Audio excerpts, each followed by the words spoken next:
Haleluya, kita akan mendengarkan renungan firman Tuhan pada pagi hari ini. Sebentar. Oke. Ya, teman-teman, kalau di live chat Zoom ada yang tidak baik, langsung di remove ya. Ada yang chat live chat yang di Zoom itu, supaya jangan mengganggu yang ada di dalam Zoom. Teman-teman yang dari YouTube kalau mau masuk ke Zoom, oh iya saya lupa kasih linknya. Tapi kita akan berdoa terlebih dahulu untuk firman Tuhan. Ada ini Pak Tambunan sudah ada di sini belum Pak Tambunan ini? Bisa dinyalakan mikrofonnya berdoa buat firman Tuhan. Silakan Pak Tambunan. Salam Bapak Baul dan Ibu Hana beserta seluruh teman-teman yang hadir pada acara pagi hari ini. Mari kita mensatukan hati kita teguh di dalam doa.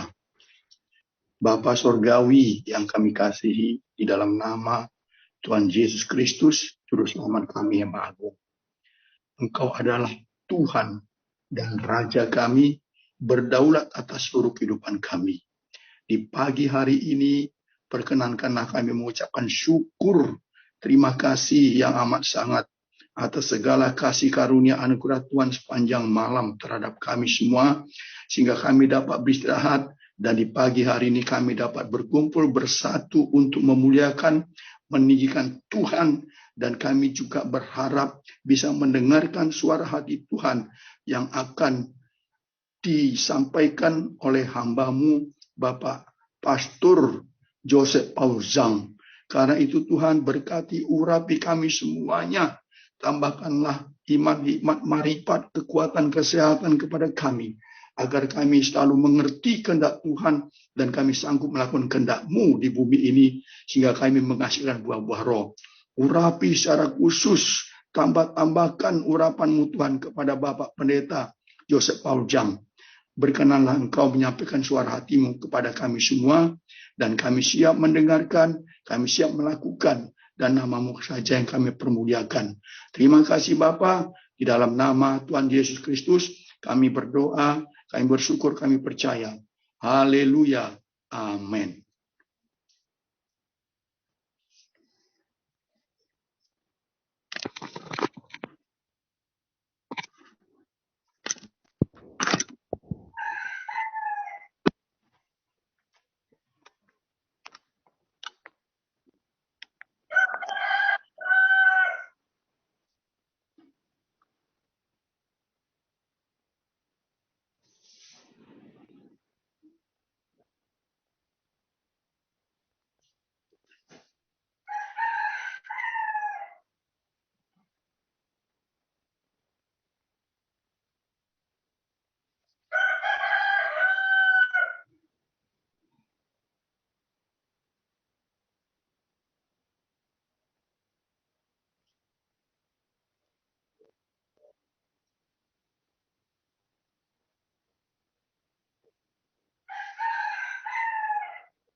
Oh, ada suaranya. Oh iya, oke. Matius 5 ayat 1 sampai 12. Ya, silakan Ibu Nerliana. Sorry. Baik, Ya. salam buat kita semua. Marilah kita dengarkan Matius 5 ayat 1 sampai 12. Berbunyi demikian. Ucapan bahagia. Ketika Yesus melihat orang banyak itu, naiklah ia ke atas bukit, dan setelah ia duduk, datanglah murid-muridnya kepadanya. Maka Yesus pun mulai berbicara dan mengajar mereka, katanya, "Berbahagialah orang yang miskin di hadapan Allah, karena merekalah yang empunya kerajaan sorga. Berbahagialah orang yang berduka cita, karena mereka akan dihibur. Berbahagialah orang yang lemah lembut, karena mereka akan memiliki bumi. Berbahagialah orang yang lapar dan haus akan kebenaran, karena mereka akan dipuaskan. Berbahagialah orang yang murah hatinya, karena mereka akan beroleh kemurahan. Berbahagialah orang yang suci hatinya, karena mereka akan melihat Allah. Berbahagialah orang yang membawa damai, karena mereka akan disebut anak-anak Allah. Berbahagialah orang yang dianiaya oleh sebab kebenaran, karena merekalah yang empunya kerajaan surga. Berbahagialah kamu, jika karena aku kamu dicela dan dianiaya, dan kepadamu difitnahkan segala yang jahat. Bersukacita dan bergembiralah, karena upahmu besar di surga. Sebab demikian juga telah dianiaya nabi-nabi yang sebelum kamu. Demikian, Pastor. Ya, Ibu Ana akan membacakan Mazmur 22 ayat 25. Mazmur 22 ayat 25.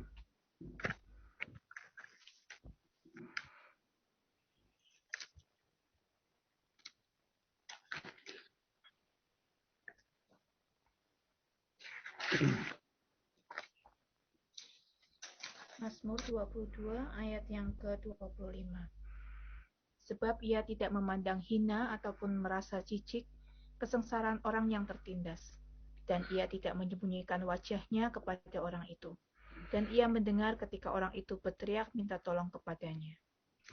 Yesus baik, haleluya.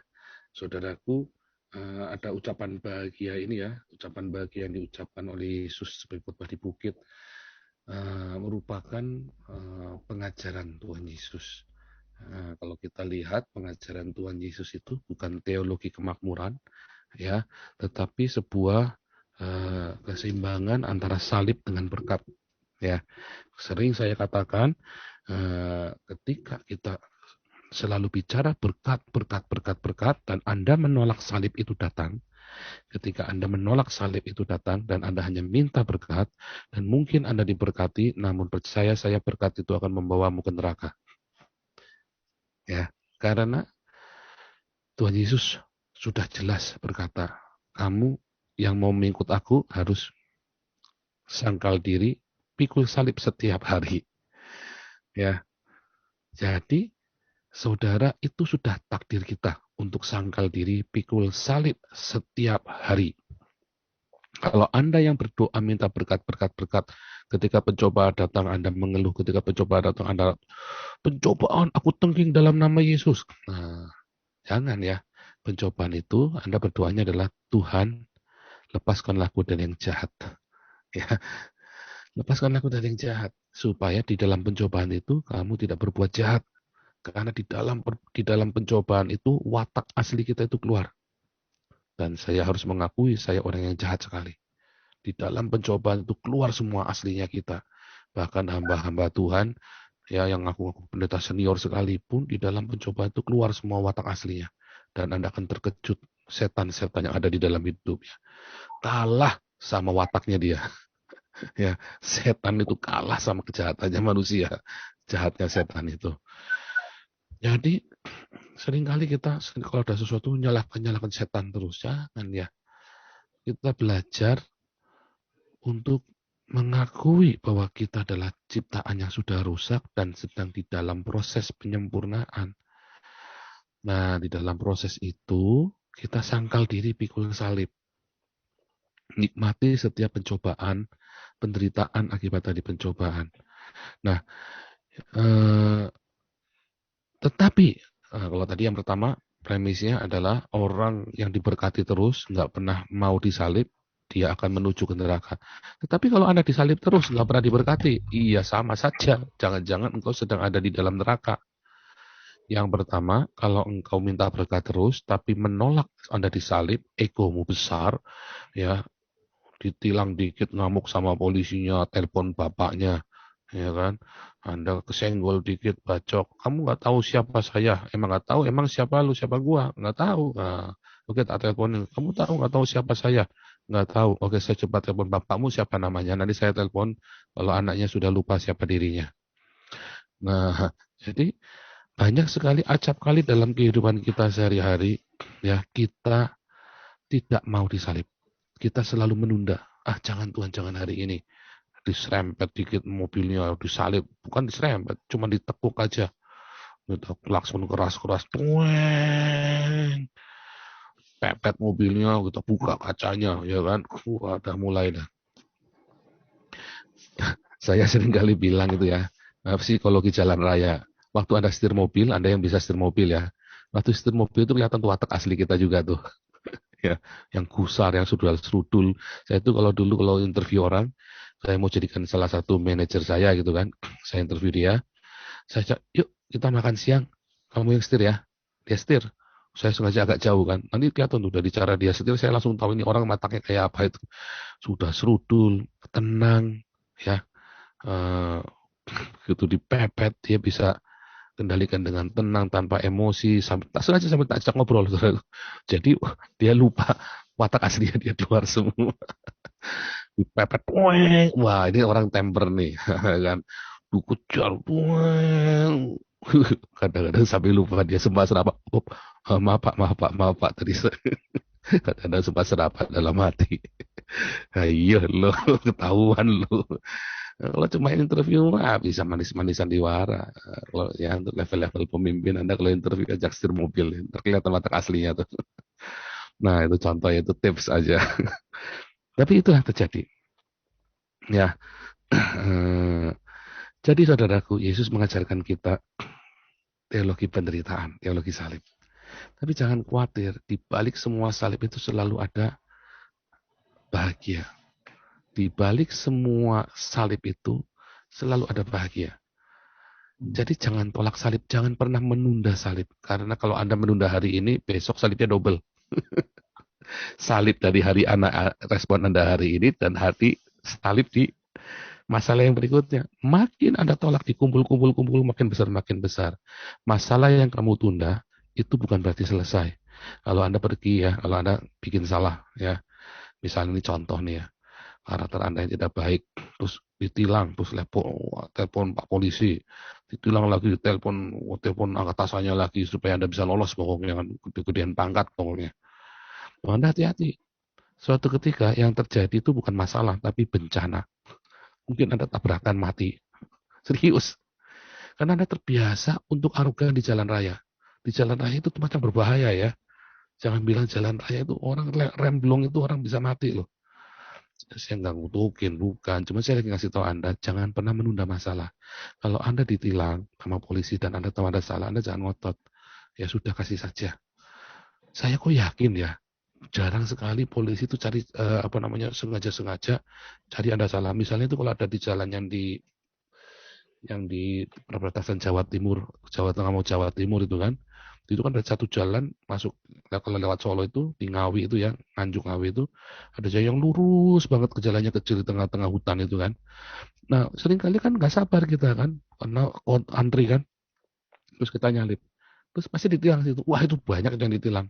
Nah itu Anda nggak usah ngomel, nggak usah, itu bagus Anda ditilang, karena itu bahaya sekali jalan itu, banyak sekali kecelakaan. Bagus Anda ditilang daripada Anda tabrakan. Jadi jangan ngeluh. Aduh, terima kasih dia mengingatkan. Kadang-kadang polisi memang juga sengaja nakal juga, nyegat dia kan. Kelihatannya nggak ada polisi. Oh aman, nggak ada polisi. Salib. Tiba-tiba di ujung sana, lawang ada ininya, ada CCTV-nya. Kelihatan di TV ya, saya pernah lihat tuh, itu nyalip juga. Oh, betul. Oh, polisinya keluar cegat, kelihatan di CCTV itu kan, dicegat sama dia. Kelihatan itu. Jadi Anda pasti ketangkep gitu. Kalau nyalip itu pasti ketangkep, walaupun nggak ada polisi pasti ketangkep karena ada CCTV-nya itu, dan sengaja. Dan itu sebenarnya menyelamatkanmu dari bahaya. Jadi waktu saya ketangkap itu, terus dia mau kemana? Ya aku ke Jama, oh saya pendeta Pak. Oh iya, terus gimana? Ya sudah Pak, tilang di tempat aja, enggak apa-apa. Ya udah, tilang tempat. Ini sekian-sekian ya biayanya, tilang tempat ya. Oke, supaya jangan sidang Pak, karena saya dari luar kota. Tilang tempat. Nggak apa-apa. Terima kasih sama polisinya. Nggak usah nyokok juga. Tilang aja di tempat. Karena itu kita bagus ya. Itu malam-malam jam 2 pagi bayangin kita lewat situ. Itu jamnya ngantuk itu. Jadi dalam setiap pencobaan itu psikologi jalan raya. Saya lagi cerita. Sekarang dalam hidup Anda sehari-hari, setiap kali ada pencobaan, tetangga ngamuk, apa gara-gara pinjam panci, kita mau ambil kembali pancinya, galakan dia, saudaraku. Jangan malah dimaki-maki. Ya, wah, kamu tahu nggak suami saya siapa? tetangganya bingung. Suami kamu bukan suamiku. Suamimu siapa ya? Saya nggak tahu. Kamu tanya sendiri suamimu siapa. Jangan ya. Jadi kalau mertua kita datang, ya ucap syukur saja. Saya dulu pernah cerita, istri saya itu ditindas oleh mertuanya, oleh ibu saya. Ya.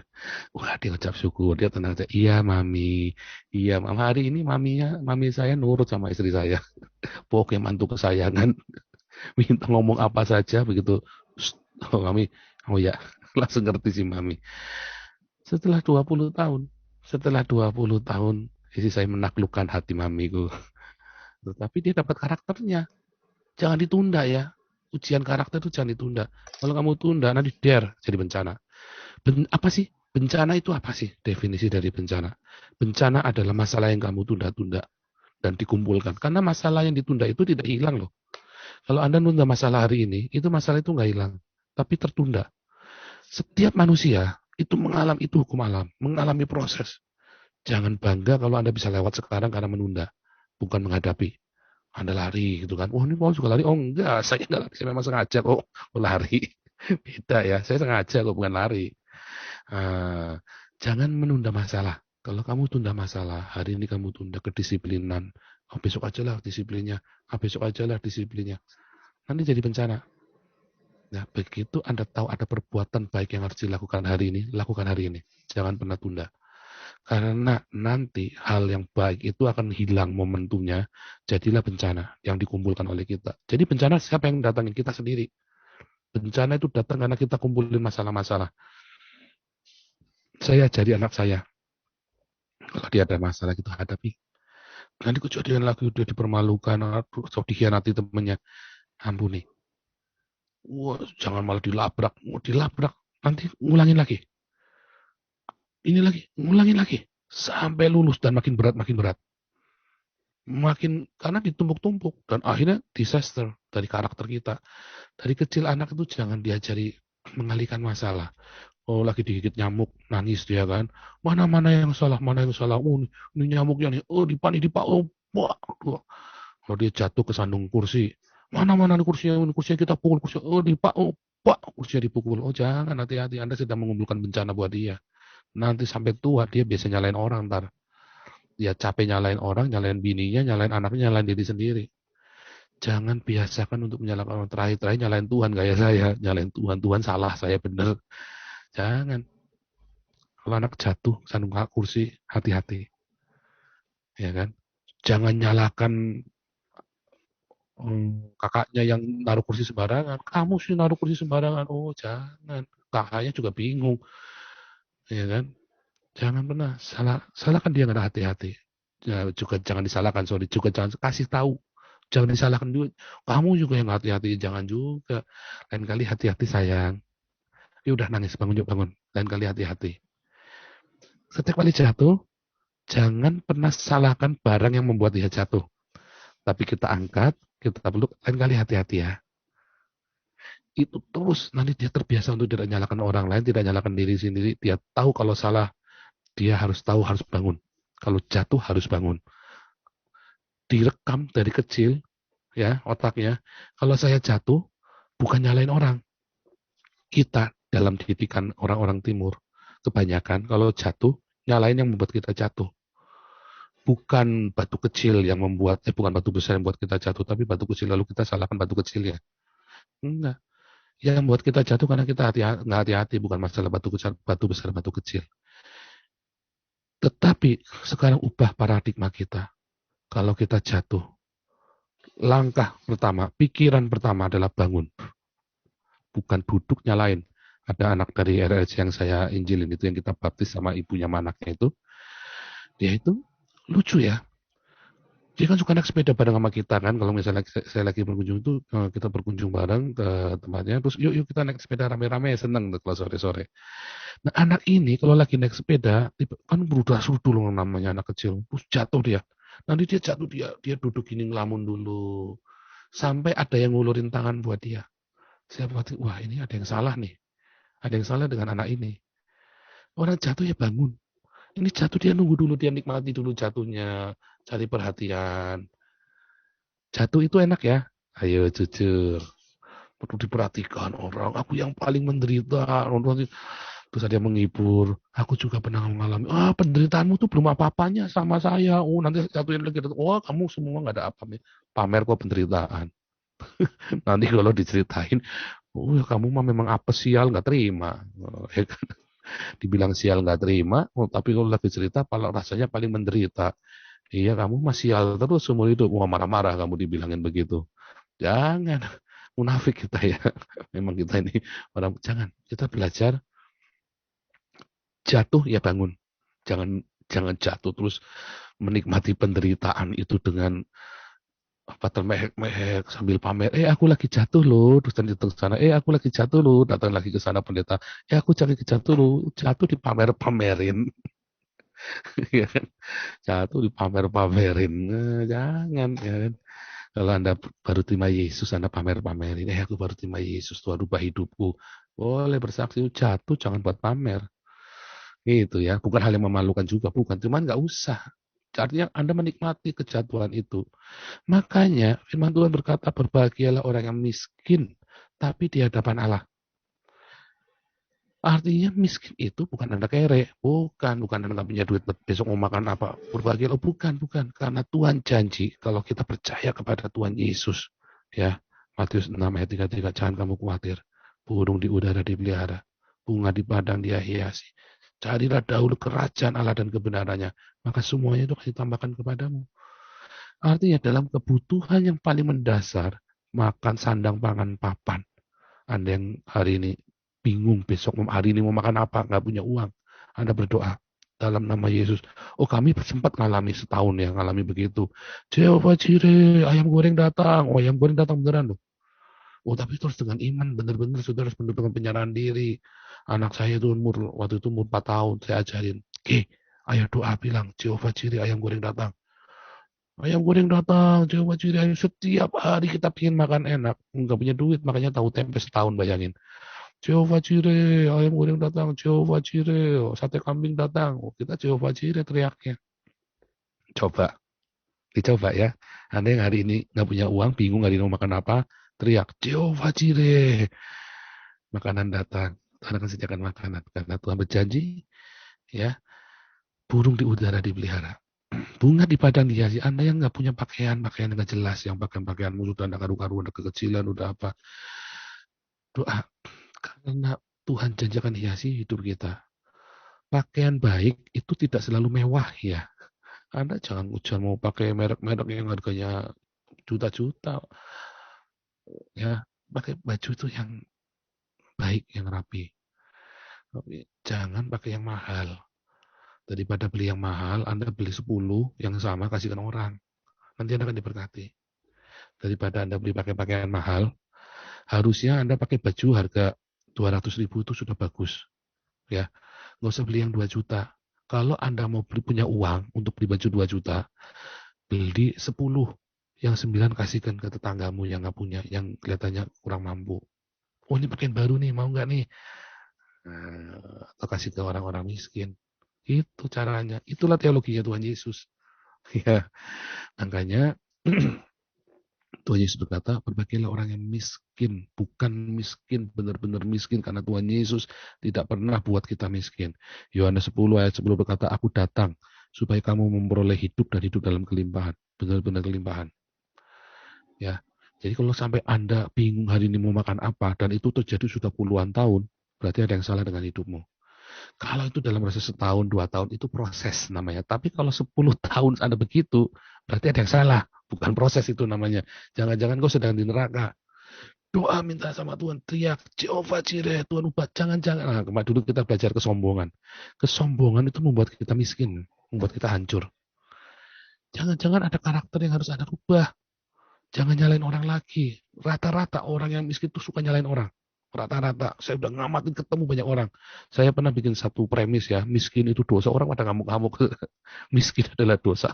Wah, miskin adalah dosa. Oh iya. Kemiskinan itu membuat kita melakukan berbagai macam dosa. Dari mulai bersungut-sungut sampai ngerampok sampai bunuh orang. Kemiskinan adalah awal dari dosa. Dan itu bukan kehendak Tuhan Anda hidup miskin. Tetapi saya juga tidak berkata bahwa Anda harus hidup mewah. Enggak.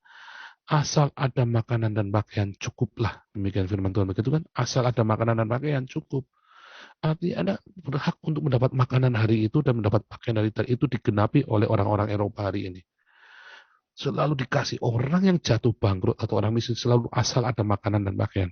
Cukup. Masalahnya pakaiannya juga pakainya sepatunya Nike di sini. Imigran itu ini ya dikasih uang bisa cukup tuh beli sepatu Nike, Adidas, Puma itu yang saya sampai kaget. Wah keren amat sepatunya.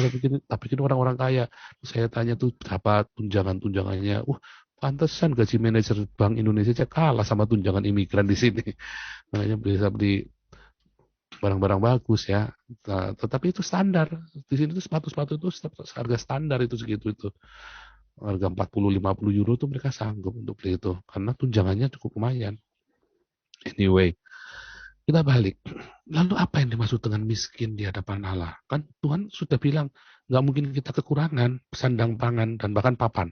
Ya, jadi Anda yang butuh rumah, Anda doa Jehovah Jireh, tiap hari sepakat sama istrimu, suamimu, anak-anakmu. Sepakat tiap malam doa Jehovah Jireh, kalau perlu puasa seminggu sekali 24 jam makan sekali, puasa supaya Anda Tuhan kasih, karena itu janji Tuhan, karena Tuhan suruh kita memberi tumpangan. Ya. Jadi Anda berdoa Jehovah Jireh, Tuhan sediakan itu. Ya, orang burung aja punya sarang kok, masa kamu rumahnya nomaden? Jangan dong. Ya, Pak Paul juga dulu, oh iya karena memang saya kejar-kejar orang Islam, makanya saya pindah-pindah. Saya pindah-pindah karena kejar-kejar, beda kasus. Oke, kita balik lagi. Apa yang dimaksud dengan miskin di hadapan Allah? Nah, di dalam tradisi rabbinik, balik lagi. Orang itu namanya miskin di hadapan Allah itu bukan berarti dia miskin nggak punya materi ya. Tapi sikap hati kita yang merendah sama Tuhan karena teraniaya. Di dalam keteraniayaan itu kita itu nggak melakukan pemberontakan. Kita tidak melakukan tindakan yang mencelakakan orang yang menganiaya kita. Satu, karena memang kita nggak mampu. Kita ditindas oleh penguasa yang lalim. Seperti orang-orang Kristen di Yerusalem dulu. Seperti orang-orang Kristen yang ada di Indonesia sekarang ini. Berbahagialah orang yang miskin di hadapan Allah. Seperti Anda sekarang ini yang mungkin Anda lagi ditindas oleh bosmu atau atasanmu karena Anda PNS sehingga Anda didiskriminasi, Anda mungkin ada di sekolah, Anda dibully ya karena minoritas atau apapun sebagainya, atau ditindas oleh mertuamu atau mertua yang ditindas oleh menantunya dan seterusnya. Atau anak tiri yang ditindas oleh ibu tirinya, ya kan? Tapi percayalah, ibu kota lebih kejam daripada ibu tiri. Jadi Anda bersyukur dan Anda datang sama Tuhan. Ya, Anda datang sama Tuhan. Karena saat kita tertindas, kita berseru. Ya, saya mau ini ya. Saya mau tunjukkan ini ya. Bentar, saya share screen ya. Saya share screen. Kok belum bisa? Sebentar. Ini janji Tuhan buat kita ya. Janji Tuhan buat kita di Mazmur. Tadi yang sudah dibacakan juga ya, di Mazmur 22 ayat 25 juga, Mazmur 34 ayat 7 juga, dan saya mau bacakan Mazmur 34 ayat 7 dan Mazmur 40 ayat 18. Sebentar, Mazmur 40 ayat 18 ya.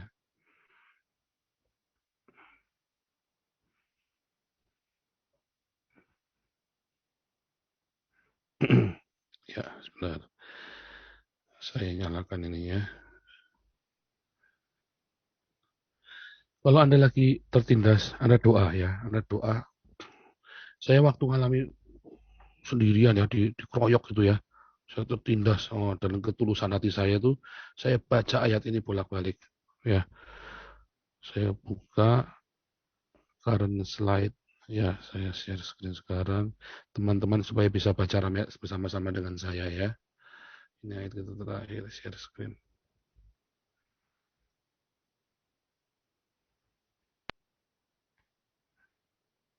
Ya, coba Anda lihat di layar Anda. Kamu dapat mengolok-olok maksud orang tertindas, tetapi Tuhan adalah perlindungannya. Ingat ya, Tuhan adalah perlindungan orang yang tertindas. Anda yang hari ini tertindas, jangan pernah melakukan pembalasan yang mencelakakan orang itu. Ya, Anda bisa berdoa, Anda bisa berseru, Anda bisa komplain, tetapi Anda jangan melakukan tindakan anarkis atau membalas dengan perbuatan anarkis itu. Jangan. Ya, sekalipun Anda punya kekuatan untuk melakukannya. Justru ketika Anda punya kekuatan untuk melakukannya, ya daripada energimu buat membalas, mendingan energimu buat membantu orang tertindas. Yang miskin papa. Salurkan energimu untuk membantu orang-orang tertindas lainnya. Bukan buat melawan musuhmu, biar Tuhan yang bela kamu. Sebab ia tidak memandang hina ataupun merasa jijik kesengsaraan orang tertindas. Dan ia tidak menyembunyikan wajahnya kepada orang itu. Dan ia mendengar ketika orang itu berteriak minta tolong kepadanya.